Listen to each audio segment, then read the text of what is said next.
Captain Jake Morrison stood on the bridge of the horizon's edge and watched the stars shift around him as his ship dropped out of faster-than-light travel near the Proxima system.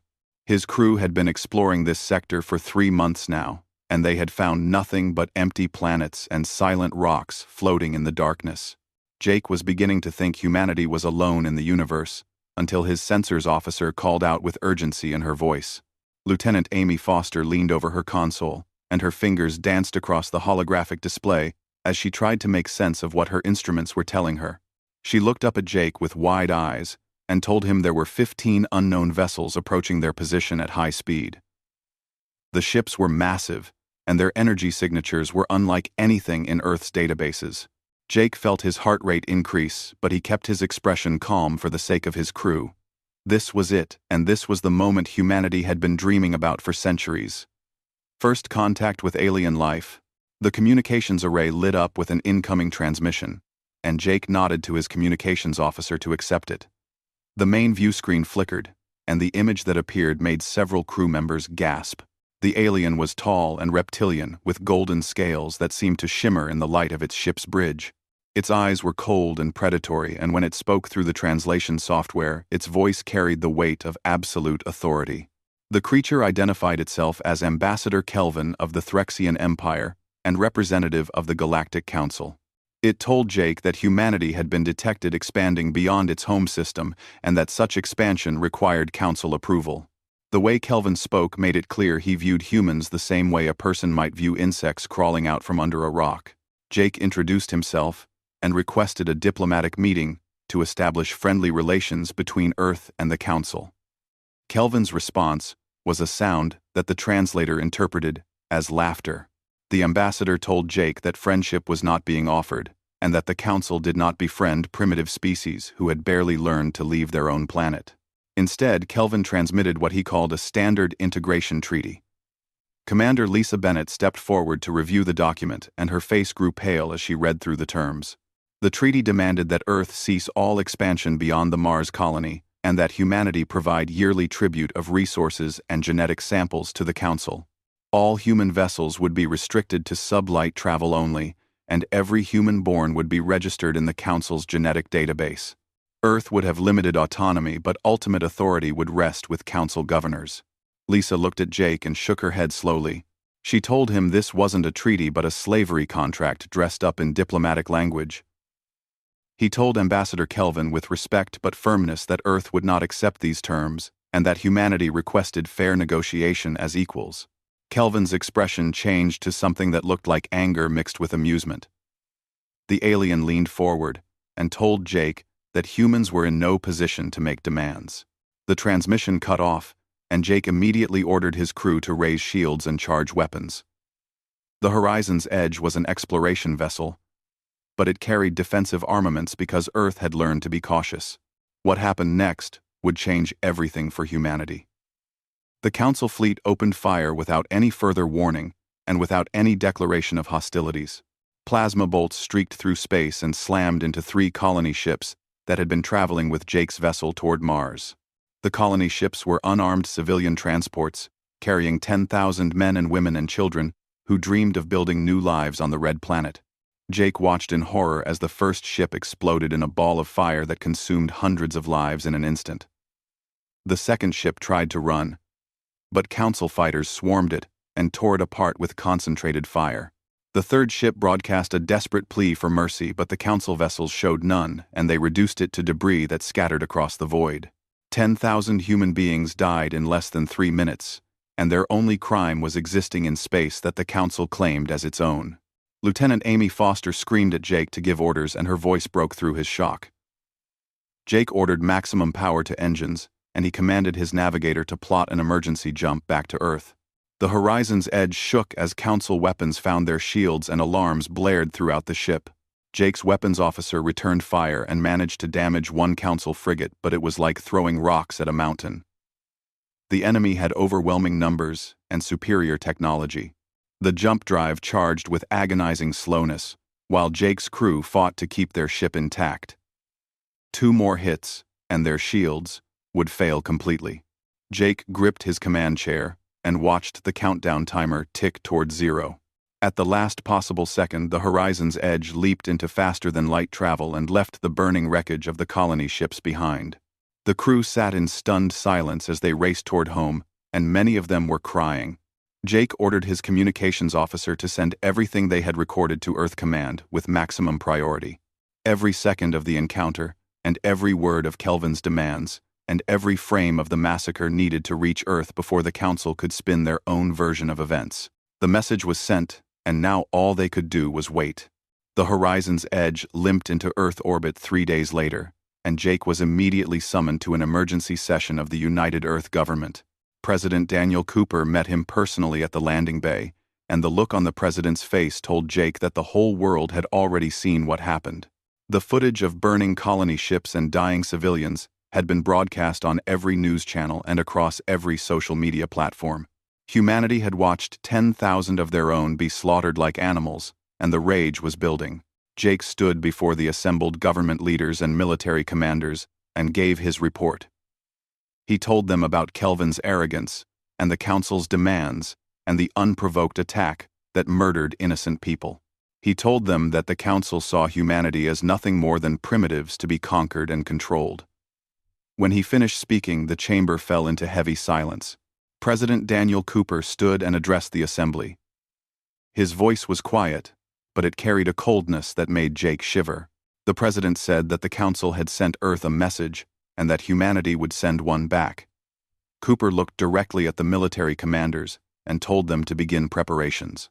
He said that Earth would show the Galactic Council exactly what happens when you murder human children and expect submission. The vote was unanimous, and humanity was going to war. 6 months passed, and Earth went silent in a way that made the Galactic Council believe their message had been understood. No human ships ventured beyond the Mars colony, and no transmissions came from the primitive planet seeking negotiation or begging for mercy. Ambassador Kelvin reported to the Council chambers that humanity had clearly accepted its place in the natural order and was likely preparing the tribute demanded in the Integration Treaty. The Council members congratulated themselves on resolving the human problem without further violence, and they turned their attention to other matters in their vast domain. They had no idea what was actually happening in the Sol system. Colonel Ryan Foster walked through the massive construction facility hidden on the dark side of Earth's moon, and felt a surge of pride at what humanity had accomplished in such a short time. Thousands of workers moved with purpose through the zero-gravity environment, and they were building something the galaxy had never seen before. Warships took shape in dozens of construction bays, and these were not the exploration vessels that humanity had been producing. These were instruments of war designed with a single philosophy in mind, and that philosophy was overwhelming lethal force. Ryan stopped at one of the observation windows and watched as a new vessel received its armor plating. The ship was smaller than the Council dreadnoughts his intelligence teams had analyzed, but it was faster and more maneuverable, and it carried enough firepower to reduce a city to ash. Earth's engineers had studied every scrap of data from the Horizon's Edge encounter, and they had identified critical weaknesses in Council technology. The aliens had superior shields and better energy weapons, but their tactics were centuries old, and their doctrine relied on intimidation rather than actual combat effectiveness. Dr. Helen Carter joined Ryan at the window, and she held a datapad that contained the latest test results from her research team. Helen had been given an impossible task when the war authorization came through, and that task was to reverse engineer alien technology from the wreckage of Council attack craft that Jake's crew had managed to damage. She had succeeded beyond anyone's expectations. Helen told Ryan that her team had cracked the fundamental principles behind Council shield generators, and they had found a critical flaw in the harmonic frequencies. Ryan asked her to explain in terms a soldier could understand, and Helen smiled. She said that Council shields were designed to repel energy weapons and slow down physical projectiles, but they had never encountered the kind of kinetic weapons Earth was preparing. Human railguns could punch through Council shields like paper because the aliens had no defense against pure mass moving at relativistic speeds. Ryan nodded and asked about their energy weapons. Helen's smile grew wider, and she told him that humanity's laser and plasma systems were crude compared to Council technology. But Earth had quantity over quality. The doctor explained that her team had developed targeting systems that could coordinate fire from multiple ships to overwhelm a single target's defenses. While a council vessel could shrug off attacks from 1 or 2 human ships, and a coordinated strike from 10 ships would burn through their shields in seconds. Ryan understood the implications immediately. Earth's strategy would not rely on single combat or honor duels, but on pack tactics and concentrated firepower. The Council fought like ancient knights, and humanity would fight like wolves. Lieutenant Commander Eric Stone sat in the cockpit of his fighter and ran through the pre-flight checklist for the 100th time that day. Eric was one of the first recruits for what Earth Command was calling the Void Riders, and he was helping develop the tactics that would define humanity's fighter doctrine. The craft around him was a masterpiece of human engineering, and it sacrificed every safety feature and every comfort for pure speed and firepower. Council fighters were slow and heavily armored and built to last through extended engagements. Human fighters were built to kill fast and die hard, if necessary. Eric launched from the training bay and joined his squadron in a practice attack run against simulated council formations. The key to their tactics was never staying still and never fighting fair. They came in fast from multiple angles and unloaded their missiles, and then broke away before the enemy could target them effectively. If a Void Rider got hit, they were probably dead, because the fighters had minimal armor. But if they did their job right, the enemy would never get a clean shot. The squadron completed their run, and Eric felt the familiar rush of adrenaline as his systems confirmed multiple simulated kills. His commander's voice crackled over the radio and praised the execution, but noted they needed to shave another 3 seconds off their attack run. Eric acknowledged and thought about the real battles to come. He knew that many of the pilots training beside him would not survive the war, but he also knew they would make the Council pay dearly for every human life. Meanwhile, in Council space, something unprecedented was happening. Agent Nina Cross moved through the crowded marketplace on the Threxian border world of Keltos and carefully maintained her cover as a rescued human slave. Nina had volunteered for the most dangerous mission in human history, when Earth Command asked for intelligence operatives willing to go deep into enemy territory. She had undergone genetic modification to implant a subdermal communicator and memory storage system, and then allowed herself to be captured by a Council patrol that was investigating the human home world. The Council had been happy to take a human prisoner for study, and they had shipped Nina to Keltos, where she was sold to a merchant who wanted an exotic servant. Nina's owner was not cruel by Council standards, but he viewed her the same way someone might view a clever pet. This attitude was common among Council species, and it was what made Nina's mission possible. The aliens simply did not believe humans were smart enough to deceive them. Nina had spent 4 months carefully observing Council military installations and recording fleet movements, and listening to conversations in the marketplace where soldiers and officers spoke freely.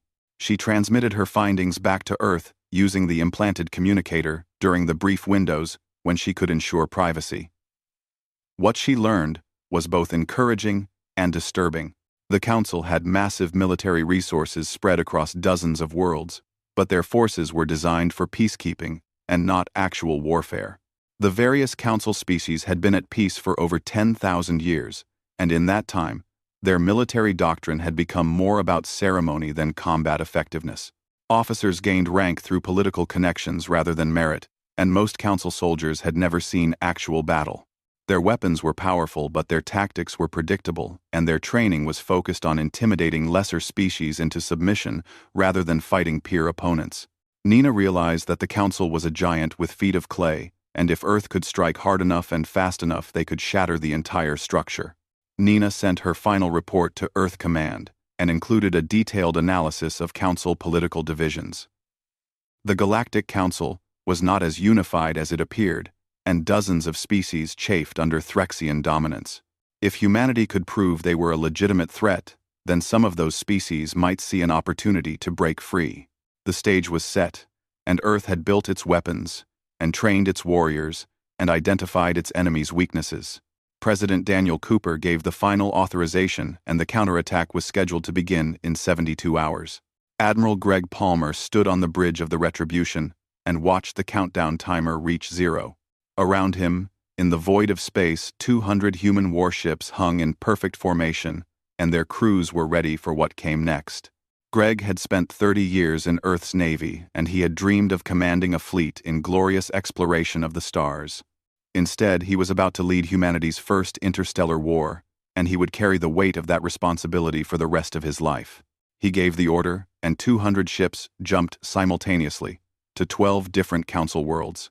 The Retribution dropped out of faster-than-light travel in orbit around Keltor Prime, and Greg's tactical officer immediately began identifying targets. The planet below was a major council military hub, and home to 3 orbital defense stations and 24 patrol craft. The council commanders were completely unprepared for what happened next. Human ships appeared without warning and opened fire before the council could even send a challenge transmission. Railgun rounds traveling at significant fractions of light speed slammed into the first defense station and tore through its shields like they were not even there. Greg watched his tactical display and saw the same scene playing out across 11 other council worlds. Humanity had chosen only military targets and avoided civilian populations, but within those parameters, they showed absolutely no mercy. The second defense station at Keltor Prime managed to raise its shields and return fire, but 20 human ships concentrated their weapons on it, and the station exploded in a brilliant flash that lit up the planet's night side. Debris rained down into the atmosphere and burned like falling stars. Commander Zach Williams led his fighter squadron straight into the teeth of Keltor Prime's planetary defense network, and his voice was calm on the fleet channel as he called out targeting data. Council point defense systems tracked his squadron and opened fire with plasma cannons that could vaporize a fighter in a single hit. Zach's Void Riders scattered and jammed, and used every trick they had learned in training to stay alive, while their sensors painted targets for the capital ships behind them. 3 fighters were hit and disappeared in balls of fire, but the remaining pilots pressed their attack without hesitation. Zach's own fighter took a glancing hit that destroyed his port thruster and sent him into a spin. He fought the controls and managed to stabilize, but his ship was critically damaged. He transmitted the final targeting coordinates to the Retribution and told Admiral Palmer that the network was fully mapped. Greg acknowledged and ordered the fleet to commence bombardment. Kinetic rounds launched from every human ship and created a devastating rain of metal that fell toward Keltor Prime's military installations. The rounds hit with the force of nuclear weapons and turned fortresses into craters and weapons batteries into molten slag. Keltor Prime's military capacity was reduced to nothing in less than an hour. Zach managed to nurse his crippled fighter back to the Retribution's hangar bay, where medics pulled him from the cockpit. He had a broken arm and severe burns, but he was alive, and his squadron had accomplished their mission. The cost was 3 dead pilots and 4 more critically wounded. Zach knew their names, and he would carry them with him forever. Across council space, the same brutal efficiency was repeated at every target. Human ships hit fast and hard, and then jumped away before council reinforcements could arrive. The aliens' response was hampered by disbelief and confusion, because nothing like this had happened in their recorded history. Council commanders sent urgent messages to their superiors, asking for instructions and demanding to know who would dare attack them. By the time those messages were answered, the human ships were gone, and 40 council military stations had ceased to exist. Ambassador Kelvin received the reports in his chambers on the council homeworld, and at first, he refused to believe them. The primitive humans had built a fleet in secret and launched coordinated attacks across multiple systems without any warning. It was impossible, and it was unthinkable, and yet the evidence was undeniable. Kelvin called an emergency council session and demanded immediate retaliation, but the other council members were paralyzed by shock. They had ruled the galaxy for 10,000 years, through overwhelming force and absolute authority, and now a species they had dismissed as insects had bloodied their nose. The debate in the council chambers went on for hours, while human ships regrouped and prepared for the second wave of attacks.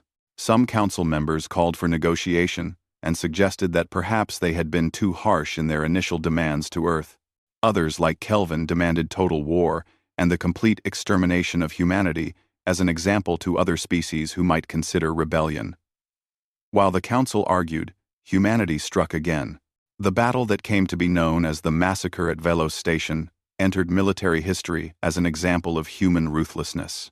Captain Beth Morgan commanded the heavy cruiser Vindication and led an assault on a council fleet assembly point.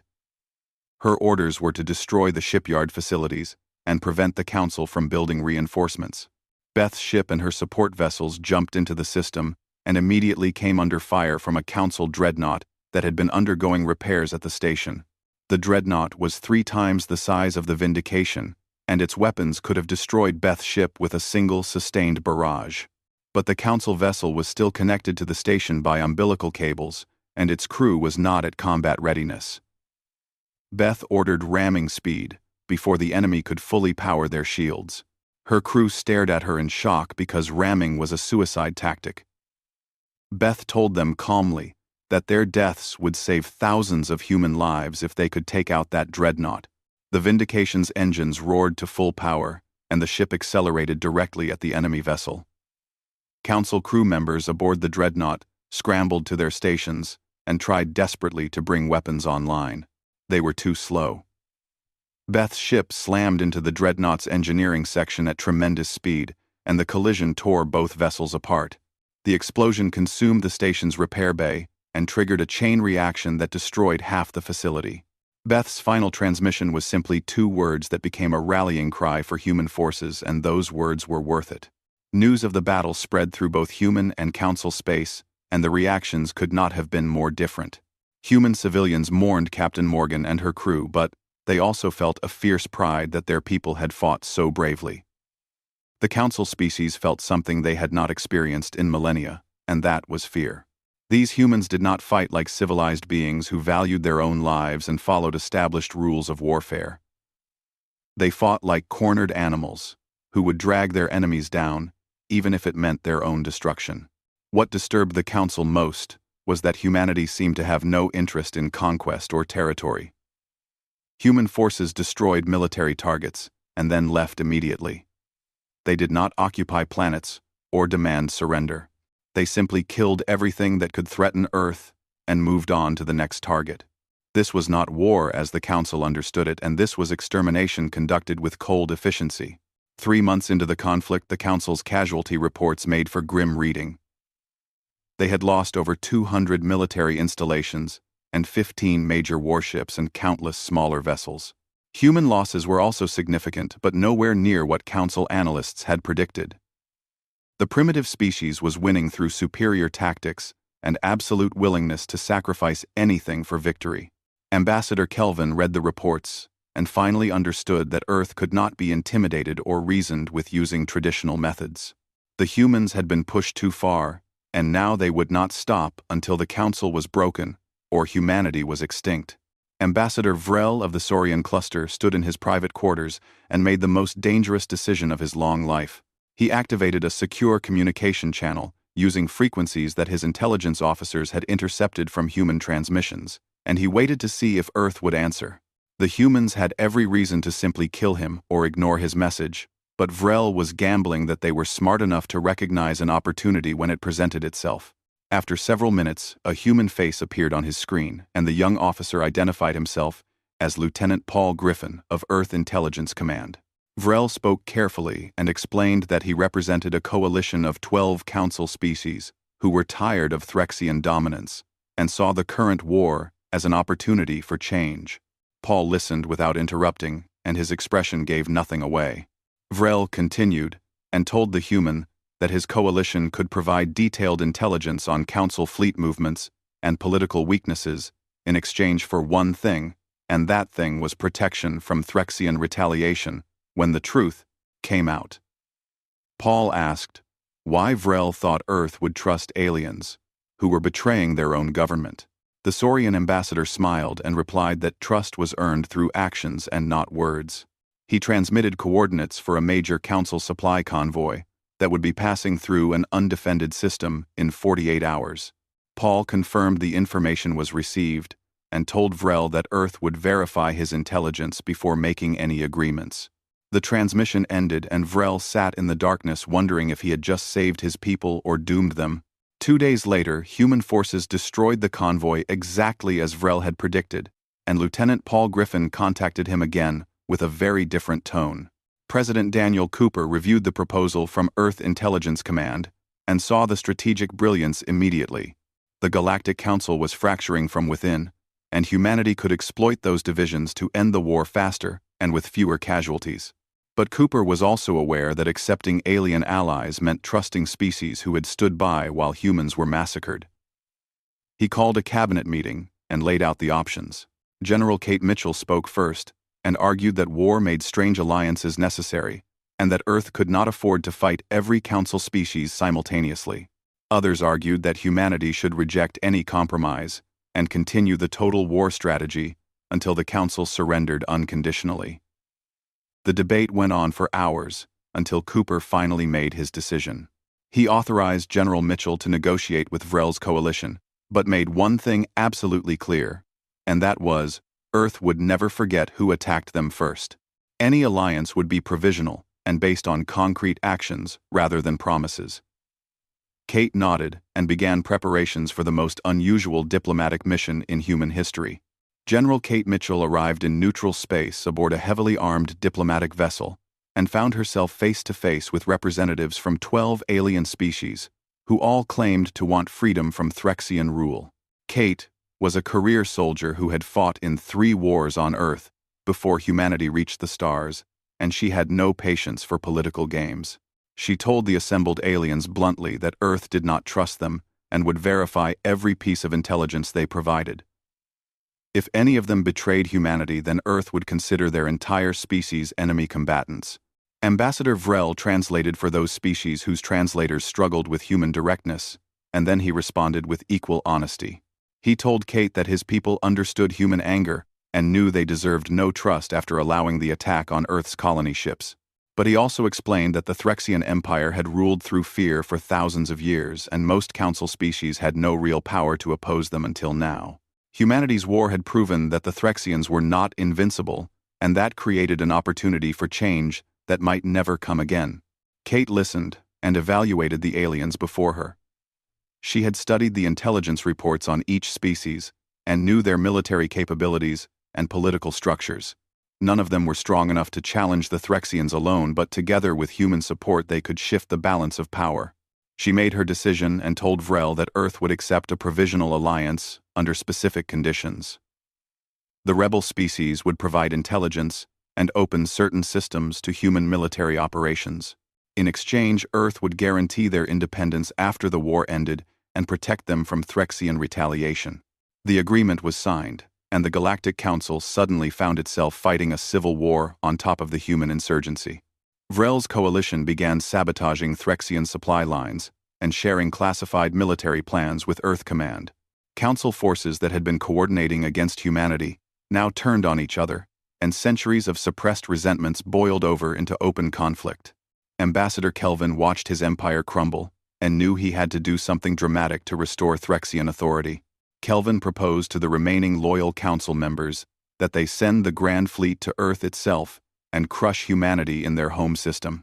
It would be the largest military operation in Council history, and 3,000 ships representing the accumulated might of the Threxian Empire would jump to the Sol system and reduce Earth to a burned cinder. Some Council members objected that this would unite all of humanity's potential allies against them. But Kelvin overruled their concerns. He believed that destroying Earth would break the human spirit and force their scattered fleets to surrender. The Grand Fleet assembled at the Threxian homeworld, and Kelvin took personal command from his flagship. He addressed the crews of 3,000 warships and told them they were about to eliminate a threat to galactic order. The humans had shown themselves to be violent and unpredictable, and the only solution was complete extermination. Kelvin truly believed that his fleet was unstoppable, and that humanity would finally learn the price of defying the Council. He gave the order, and the Grand Fleet jumped toward Earth. Commander Chris Hayes stood in the command center of the orbital fortress, Sentinel, and watched his sensors light up with incoming contacts. 3,000 Council ships had just appeared at the edge of the Sol system, and they were advancing in a massive formation that blotted out the stars. Chris had been expecting this attack for weeks because Earth's intelligence network had warned that the Council was planning something desperate. What Ambassador Kelvin did not know was that humanity had spent the last 3 months turning their home system into the most heavily fortified position in the galaxy. Chris opened a fleet-wide channel and spoke calmly to the hundreds of human ships and thousands of automated defense platforms that filled the space between Earth and the incoming enemy. He told them that today the Council would learn why you never attack a human's home. Every person in the Sol system was fighting to protect their families and their world, and there was no force in the universe more dangerous than humans defending what they loved. Chris gave the order to activate the defense grid, and the trap was sprung. The Threxian Grand Fleet advanced confidently until they reached the orbit of Neptune, and then everything went wrong at once. Thousands of mines that had been floating dormant in the system's outer reaches activated and began moving toward Council ships using minimal thrust that made them nearly invisible until it was too late. The first wave of explosions caught the Grand Fleet completely by surprise and destroyed over 100 vessels before they even knew they were under attack. Kelvin ordered his ships to scatter and engage, but that only made things worse. Automated weapons, platforms hidden in asteroid fields and on moons, opened fire with devastating accuracy. Human warships that had been running silent powered up their systems and attacked from unexpected angles. The Grand Fleet's numerical advantage became a liability as ships collided with each other trying to maneuver in the dense defensive network. What Kelvin had expected to be a glorious assault turned into a slaughter. Lieutenant Sam Parker led his Marine strike team through the chaos in a boarding craft that wove between burning Council ships. Sam's mission was to capture Ambassador Kelvin alive if possible, because Earth Command wanted him to stand trial for the colony ship massacre. Sam's team reached Kelvin's flagship just as human destroyers crippled its engines and weapons. They breached the hull and fought their way through desperate Threxian defenders toward the command chamber. Kelvin stood alone when Sam's Marines burst through the final door. The Ambassador's guards were dead or fled, and his mighty fleet was being torn apart outside the viewports. Sam leveled his weapon at Kelvin and told the alien to surrender. For a moment it looked like Kelvin might refuse, but then he saw the determination in Sam's eyes and understood that humans did not bluff. Kelvin transmitted his surrender to the surviving Council ships, and the battle ended after 6 hours of brutal combat. The Grand Fleet ceased to exist, and only 300 ships escaped back to Council space. Earth had won the decisive battle and broken the Threxian Empire's military power. Sam's team broadcast Kelvin's surrender across the galaxy, and the message was clear. Humanity could not be conquered and would not be intimidated, and any species that tried would face annihilation. The war ended not with a formal surrender, but with a complete collapse of the Galactic Council's authority. In the weeks following the destruction of the Grand Fleet, dozens of Council species declared independence from Threxian rule, and several systems descended into chaos, as old grudges erupted into violence. President Daniel Cooper watched the reports coming in from across the galaxy, and understood that humanity had broken something that had maintained order for 10,000 years. The question now was what would replace it. Cooper called together his advisors and the leaders of the rebel coalition that had allied with Earth during the war. Ambassador Vrel attended via secure transmission, and he looked exhausted from managing his own people's transition to independence. Cooper began the meeting by acknowledging that Earth had won the war, but that victory meant taking responsibility for what came next. He proposed the creation of a new organization that would be called the Galactic Federation, and it would be based on principles of equality rather than domination. General Kate Mitchell presented the framework that Earth's diplomatic corps had developed. The Galactic Federation would have no supreme ruler, and no species would hold authority over others. Instead, it would operate through a council where every member species had equal voting rights regardless of their size or military power. Disputes would be resolved through arbitration and diplomacy, rather than threats of force. The Federation would maintain a combined military force for mutual defense, but no member could use those forces to conquer or subjugate others. Some of the alien representatives objected that such a system would be inefficient, and that strong leadership was necessary to maintain order. Cooper listened to their concerns, and then responded with a story from Earth's history. He told them about the ancient empires that had ruled through fear, and how every one of them had eventually collapsed under the weight of their own corruption. He explained that humanity had learned through bitter experience that freedom and cooperation produced better results than tyranny and submission. The choice was simple, and they could join the Federation as equals, or try to rebuild the old council system and face Earth's opposition. Ambassador Vrel spoke for the rebel coalition and said that his people had lived under Threxian dominance for too long to accept another system based on inequality. He pledged the Saurian cluster's support for the Galactic Federation, and within hours most of the other species followed his lead. The Threxian Empire initially refused to participate, but after several of their former subject worlds threatened to blockade Threxian space, they reluctantly agreed to join as equal members rather than rulers. The founding ceremony of the Galactic Federation took place on a neutral station that had been hastily converted into a meeting hall. President Daniel Cooper gave the opening speech, and his words were broadcast to billions of beings across hundreds of worlds. He stood at the podium and looked out at the assembled representatives from dozens of species, and he spoke honestly about the cost of the war. Cooper said that humanity had not wanted this conflict, and had tried to negotiate peacefully before being forced to fight. He acknowledged that Earth's response had been brutal and uncompromising, but explained that humans would always fight ferociously when their families were threatened. Cooper's tone shifted and became less harsh as he talked about the future. He said that the Federation represented a chance to build something better than what existed before, and that every species deserved to live without fear of conquest or subjugation. He made a promise on behalf of Earth that humanity would never fire the first shot in any conflict, but would always fire the last shot to protect Federation members. The assembled aliens listened in silence, and many of them were hearing a human leader speak without anger or threats for the first time.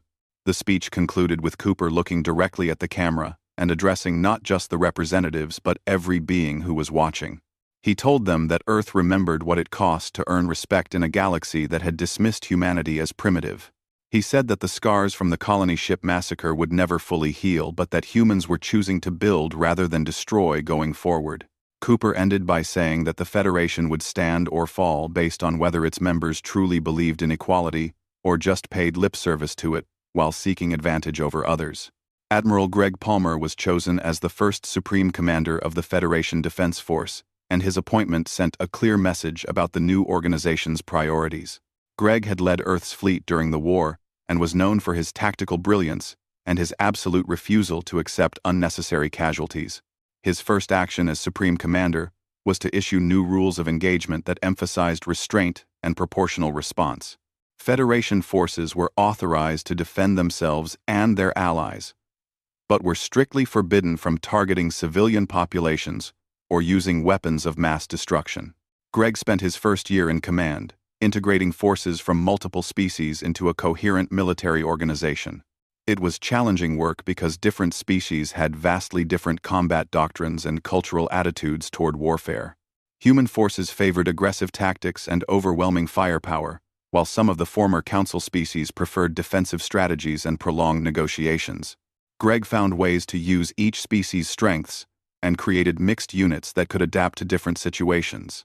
The Federation's first real test came when a rogue faction of former Threxian military officers attempted to seize control of a mining colony on the border of Federation space.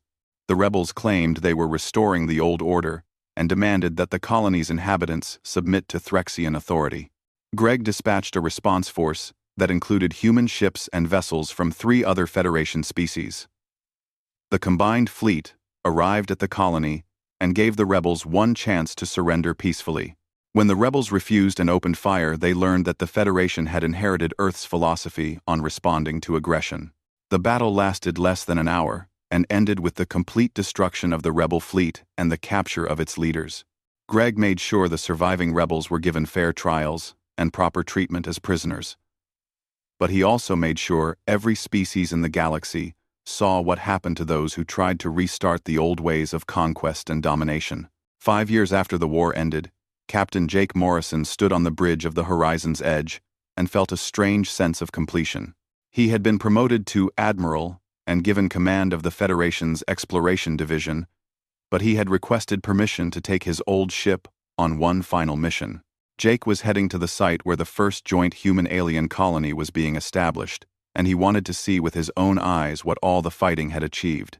The colony was located on a beautiful world that orbited a yellow star similar to Earth's sun. Human engineers worked alongside Saurian builders and several other species to construct the settlement that would house families from across the Federation. Jake watched through the viewports as construction drones moved massive prefabricated sections into place, while smaller teams worked on the details that would make this place feel like home to very different beings. Ambassador Vrel was also present for the colony's founding ceremony, and he joined Jake on the horizon's edge to observe the construction. The two had become unlikely friends during the years since the war, and they often met to discuss the challenges of building a truly unified federation. Vrel commented that there was irony in the fact that the species the Council had dismissed as primitive now held the galaxy together through a combination of military strength and diplomatic skill. Jake smiled at that and responded that the Council had made the classic mistake of confusing patience with weakness and diplomacy with cowardice. He said that humanity had given the Threxians every opportunity to choose peace, but when the aliens chose violence, they learned what humans did best.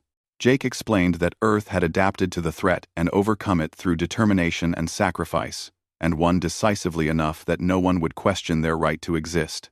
But he also noted that humans were not just warriors, and that Earth was equally good at building things and creating systems that worked. Vrel asked Jake if he thought the Federation would last, or if it would eventually fall apart like the Council had. Jake considered the question carefully before answering. He said that the Federation faced serious challenges, and that integrating dozens of species with different values and goals was incredibly difficult work. But he believed the organization would survive because it was based on cooperation rather than coercion, and because Earth would defend it with the same ferocity they had shown in defending their home system. As long as the Federation represented freedom and equality, then humanity would ensure its survival. The conversation was interrupted by a priority transmission from Federation headquarters.